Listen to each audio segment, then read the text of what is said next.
Aujourd'hui, je suis à Parnance-Myriam, à la limite de la Drôme et de l'Isère. Je suis chez Laurent, un producteur de plantes aromatiques, médicinales et condimentaires. Mais je dois t'avouer qu'aujourd'hui, c'est un peu humide. Eh bien écoute Thierry, ici il fait un temps superbe. C'est vraiment dommage pour toi. Je vais lui donner un coup de main pour planter des plantes couramment utilisées au Maghreb, et en particulier en Tunisie. Alors Laurent, qu'est-ce que tu as sélectionné ? Rien d'extraordinaire pour qui connaît les plantes aromatiques du Sud, mais c'est à ma connaissance les plus utilisées en Tunisie. Et ça c'est de l'absinthe. De l'absinthe qu'on va planter ici. Ouais, bah c'est toi le chef. Je vois que tu laisses un bon mètre d'écartement. Oui, parce que c'est des plantes qui ont un gros développement, donc il faut leur laisser suffisamment d'espace pour qu'elles puissent se développer à leur aise. Ça se ressème abondamment aussi, non ? Alors ça se ressème même beaucoup, donc j'ai même hésité à un moment à les planter sur une bâche pour éviter qu'il y ait trop de graines qui volent de partout. Ça c'est une excellente technique pour limiter l'entretien. Par contre, c'est pas très esthétique, donc il faut bien penser à refaire une couverture comme un paillis avec du cailloutis. Voilà, ou en écorce pour cacher un petit peu cette bâche qui c'est vrai pas très esthétique. Et pensez bien aussi à ne pas lui donner des voisines trop sensibles, car l'absinthe produit des hormones inhibitrices de croissance qui se comportent un peu comme un désherbant.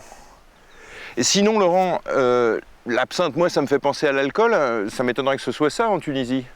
En effet, non, l'absinthe, c'est une plante qui est cultivée en Tunisie, dans les régions un peu montagneuses, et qu'on utilise pour agrémenter le thé. Le thé à la menthe, on utilise des feuilles d'absinthe avec ce thé-là. Ça amène un petit peu d'amertume, c'est très original. Et puis c'est une plante aussi qui a des vertus apéritives, qui a des vertus digestives, vermifuges aussi, et qui est un bon tonique. C'est fini. C'est quoi la suivante ? La suivante, on va disposer des plantes de rue au milieu, qui est aussi une plante très utilisée dans la culture tunisienne. Là, tu les mets beaucoup plus serrés. Hein ? Oui, parce que là, on va créer un petit massif assez dense, mais sinon, on peut les espacer un peu plus si on les plante de façon isolée. D'accord, donc là, ça correspond à peu près à quoi ? 4-5 au mètre carré ? Un peu moins si on veut les séparer un petit peu plus pour qu'elles aient un peu plus de place pour se développer.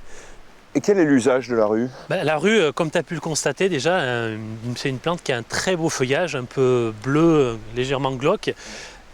Sinon, en Tunisie, on l'utilise beaucoup pour accompagner l'agneau. C'est une plante avec laquelle on fait des infusions aussi. C'est un goût assez particulier, un goût un petit peu musqué, mais beaucoup de gens n'aiment pas. C'est un peu fort, mais il faut faire attention parce que c'est une plante abortive et les femmes enceintes doivent s'abstenir de boire de cette tisane. C'est sur le petit talus dont tu m'as parlé tout à l'heure ? Oui, on va essayer d'utiliser la pente naturelle d'un terrain pour planter ces plantes de terrain très sec. Bah écoute, je vais le faire tout seul parce que tu m'as dit que tu devais filer. Ouais, je te remercie. Merci rien. pour les plantations et puis continue bien. Alors, comme Laurent nous l'a dit, on va s'occuper maintenant de plantes de terrain hyper secs, du thym et de la sarriette. Normalement, même avec un talus naturellement drainant, il faudrait rajouter du sable, du cailloutis. Mais ici, on a la chance d'avoir un terrain naturellement sableux. Il n'y a rien à rajouter, et pas d'engrais non plus, ce sont des plantes de terrain pauvres. On prévoit un écartement d'environ 30 cm. Pour la sarriette, c'est mieux de lui laisser un petit peu plus de place. Elle a un développement un peu plus conséquent. Voilà, pour les plantations, c'est fini, mais il restera à Laurent à poser un cailloutis et c'est très important. Sinon, je lui ai amené une petite surprise. Si vous voulez faire une ambiance qui vous rappelle vraiment l'Afrique du Nord, voilà un opuntia. Mais celui-là, vous n'avez pas besoin d'être dans le sud de la France pour le planter. C'est un opuntia rustique jusqu'à -15. Je l'ai trouvé chez un producteur de la région qui fait aussi des plantes originaires du Mexique résistantes au gel. Ici, avec les raquettes de figuier de Barbarie séchées, on fabrique des gants de